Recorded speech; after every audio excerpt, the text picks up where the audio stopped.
Bismillahirrahmanirrahim. Assalamualaikum warahmatullahi wabarakatuh. Waalaikumsalam warahmatullahi wabarakatuh. Alhamdulillahi rabbil alamin. Wassalatu wassalamu ala ashrafil anbiya'i wal mursalin sayyidina Muhammad wa ala alihi wa ashabihi ajma'in. Wa la hawla wa la quwwata illa billahil aliyyil azim. Rabbi shrah li sadri wa yassir li amri wahlul 'uqdatam min lisani yafqahu qawli wa ba'd. Para pemirsa, kaum muslimin, kaum muslimat dimanapun Anda berada, masih bersama kami yaitu di Facebook Aswaja Kedung Jajang, di mana pada malam ini kita akan memfokuskan kajian kita pada kajian sekte di dalam Islam. Mudah-mudahan kita senantiasa berada di dalam lindungan Allah Subhanahu wa taala, senantiasa mendapatkan inayah, taufik dan ridha dari Allah Subhanahu wa taala. Amin ya rabbal alamin. Kedua kalinya salawat serta salam mudah-mudahan tetap tercurah limpahkan kepada junjungan kita Nabi Agung Nabi Muhammad sallallahu alaihi wasallam. Para pemirsa, hadirin kaum muslimin kaum muslimat, para santri Pondok Pesantren Bina Al-Qur'an Biting Kedung Jajang Lumajang, Biting Sukodono Lumajang, dan para pemirsa dimanapun Anda berada, melanjutkan kajian kita yaitu pada kajian sekte di dalam Islam, di mana malam ini kita akan membahas tentang suatu tema yaitu perbedaan Sunni dan Syiah bagian kedua.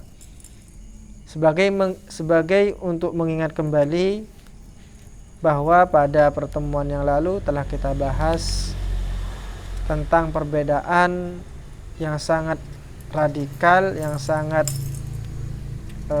menyeluruh dari dua kubu yaitu Ahlus Sunnah wal Jamaah atau yang disebut dengan Sunni, dan juga perbedaan yang ada di Syiah. Kita telah bahas dari sisi perbedaan antara keduanya di dalam memandang Al-Quranul Karim. Terdapat perbedaan yang sangat signifikan di dalam memandang Al-Quranul Karim, pun juga di dalam memandang Al-Hadis, di mana Ahlus Sunnah wal Jamaah memandang bahwa hadis yang bisa diterima itu adalah hadis-hadis yang diuji kelayakannya oleh ulama-ulama yang bergelut di dalam ilmu hadis. Sedangkan di dalam Syiah itu mereka tidak semua hadis itu bisa diterima. Ada beberapa kriteria-kriteria yang mereka buat sehingga kemudian mereka mempunyai aspek-aspek yang berbeda dengan Ahlus Sunnah wal Jamaah. Pada pertemuan kali ini kita akan membahas tentang bagaimana pandangan Sunni dengan Syiah tentang sahabat. Kita tahu bahwa sahabat ini adalah orang ataupun golongan yang datang dengan membawa perubahan-perubahan yang sangat besar sekali, terutama di era Rasulullah Sallallahu Alaihi Wasallam. Bahkan disebutkan bahwa generasi terbaik pada zaman Rasulullah Sallallahu Alaihi Wasallam itu adalah generasi sahabat.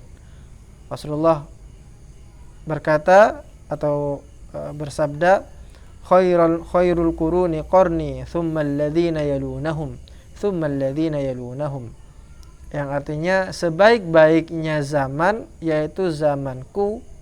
Zamanku yang dimaksud di sini adalah zaman Rasulullah beserta sahabat.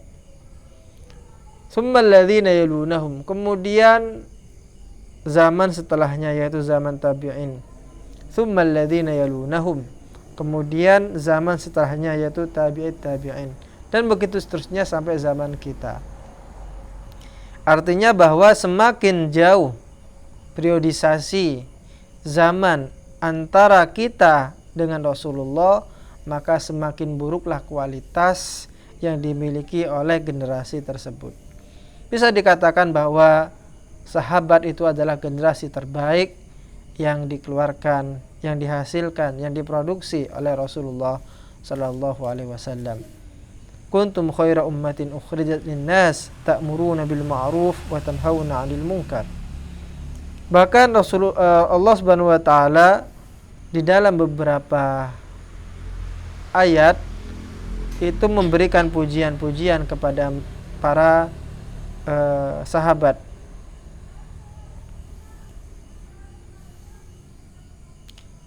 Muhammadur Rasulullah walladzina ma'ahu asyidda'u 'alal kuffar ruhama bainahum.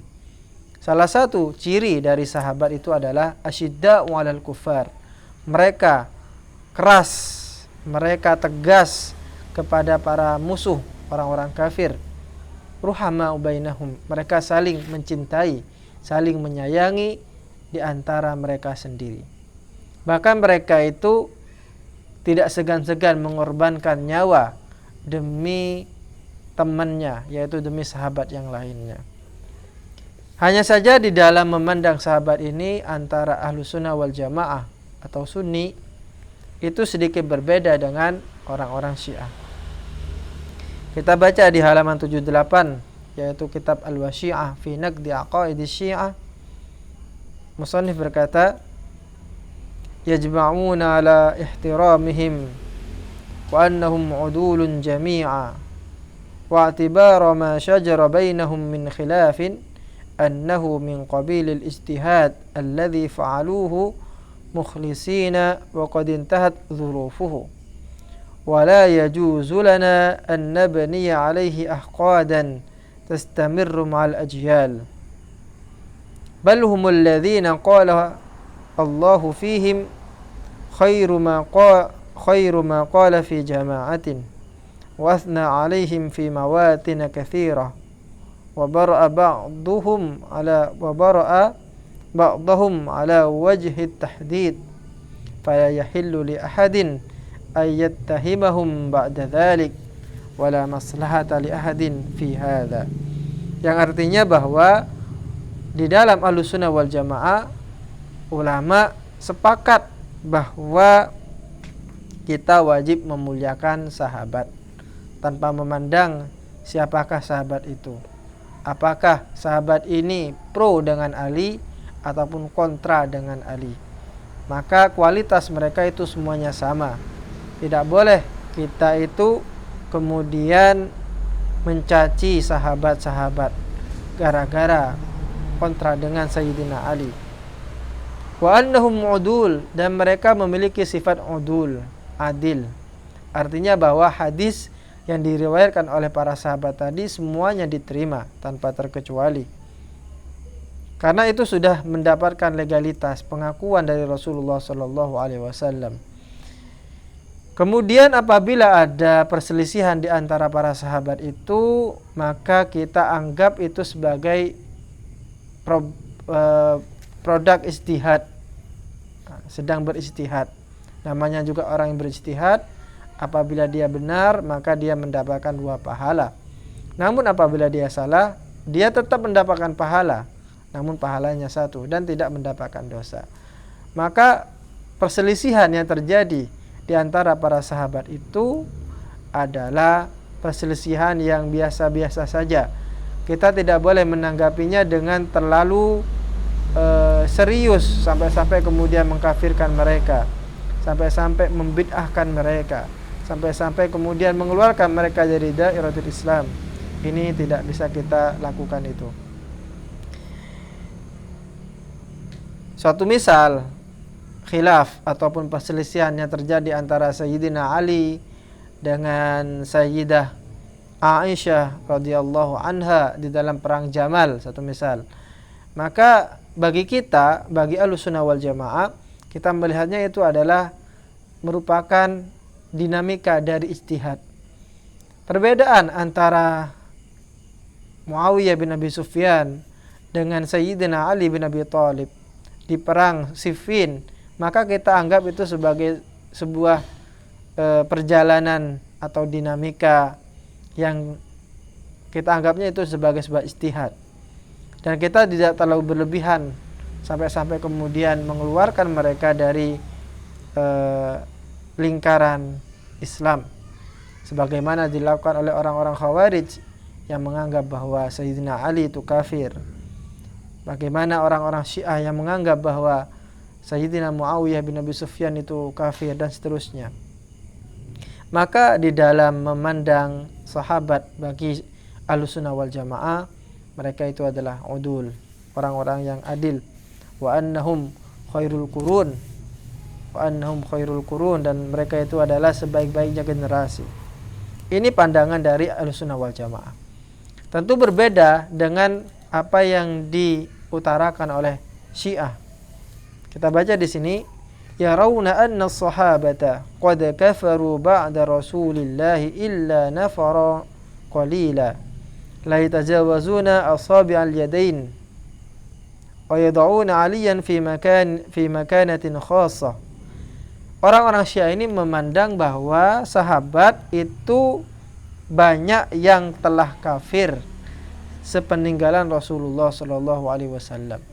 Banyak yang keluar dari Islam kecuali hanya beberapa, hanya segelintir orang, dan jumlah mereka tidak melebihi jumlah jari-jari tangan manusia. Hitungan jari lah, sedikit berarti. Dan orang-orang Syiah ini memandang bahwa Sayyidina Ali mempunyai posisi yang sangat strategis. Di antara mereka ada yang hulu, ada yang terlalu berlebihan, sampai-sampai memandang bahwa Sayyidina Ali itu adalah Nabi. Bahkan di antara mereka ada yang memandang bahwa Sayyidina Ali itu adalah Tuhan. Fa ba'duhum yarahu wasiyan. Ada yang memandangnya bahwa Sayyidina Ali itu mendapatkan wasiat dari Rasulullah sallallahu alaihi wasallam. Wa ba'duhum yarahu nabiyyan. Dan ada yang memandang bahwa Sayyidina Ali itu adalah seorang nabi, bahwa malaikat Jibril telah salah di dalam mengirimkan wahyu yang seharusnya dikirimkan kepada Sayyidina Ali, justru salah alamat kepada Nabi Muhammad sallallahu alaihi wasallam. Ada yang memandang demikian. Wa ba'dhum yarahu ilaha, dan ada yang memandangnya sebagai Tuhan. Dan tentu pandangan-pandangan yang kita sebutkan tadi ini pandangan-pandangan yang terlalu dan melewati batas-batas.